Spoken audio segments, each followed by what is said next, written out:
Charlotte's Web by E.B. White.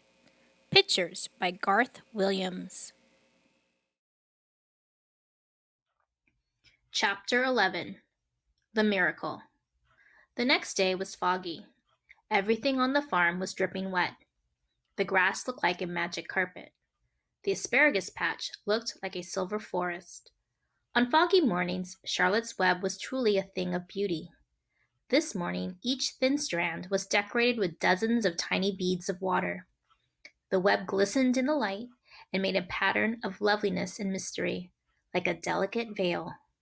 Even Lurvy, who wasn't particularly interested in beauty, noticed the web when he came with the pig's breakfast. He noted how clearly it showed up, and he noted how big and carefully built it was. And then he took another look, and he saw something that made him set his pail down. There, in the center of the web, neatly woven in block letters, was a message. It said, "Some pig." Lurvy felt weak. He brushed his hands across his eyes and stared harder at Charlotte's Web.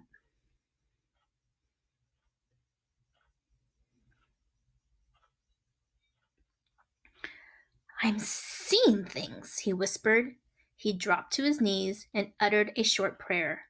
Then, forgetting all about Wilbur's breakfast, he walked back to the house and called Mr. Zuckerman.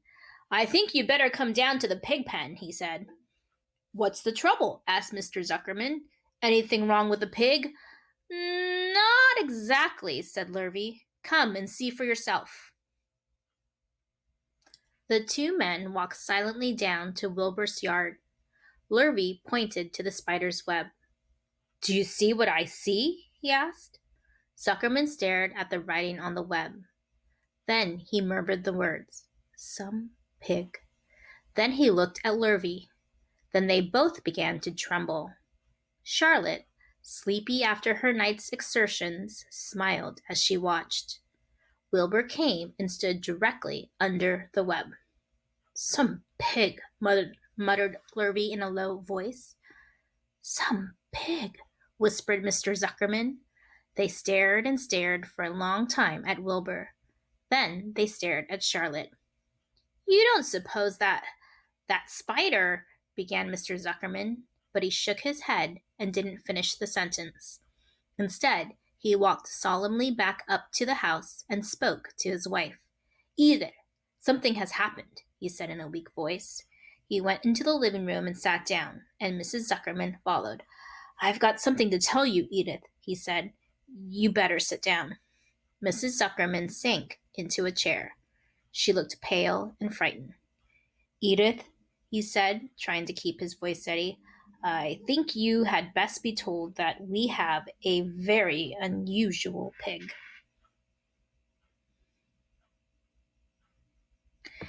A look of complete bewilderment came over Mrs. Zuckerman's face. "Homer Zuckerman, what in the world are you talking about?" she said. "This is a very serious thing, Edith," he replied. "Our pig is completely out of the ordinary." "What's unusual about the pig?" asked Mrs. Zuckerman, who was beginning to recover from her scare. "Well, I don't really know yet," said Mr. Zuckerman, "but we have received a sign, Edith, a mysterious sign. A miracle has happened on this farm. There is a large spider's web in the doorway of the barn cellar, right over the pig pen, and when Lurvy went to feed the pig this morning, he noticed the web because it was foggy.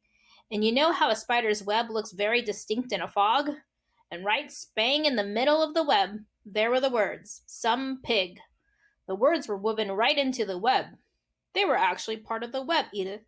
I know, because I have been down there and seen them. It says, 'Some pig,' just as clear can be. There can be no mistake about it. A miracle has happened, and a sign has occurred here on earth, right on our farm, and we have no ordinary pig." "Well," said Mrs. Zuckerman, "it seems to me you're a little off. It seems to me we have no ordinary spider."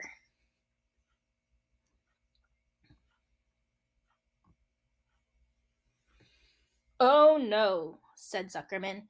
"It's the pig. That's unusual. It says so, right there in the middle of the web. Maybe so, said Mrs. Zuckerman. Just the same, I tend to have a look at that spider. It's just a common gray spider, said Zuckerman. They got up, and together they walked down to Wilbur's yard. You see, Edith, it's just a common gray spider. Wilbur was pleased to receive so much attention.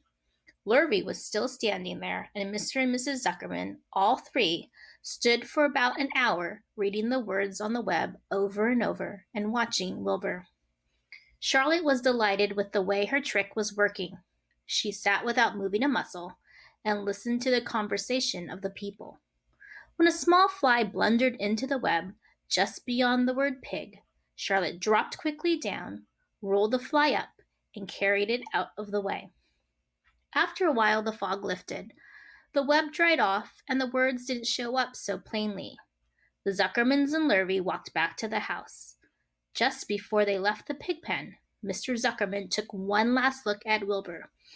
You know, he said in an important voice, I've thought all along that pig of ours was an extra good one.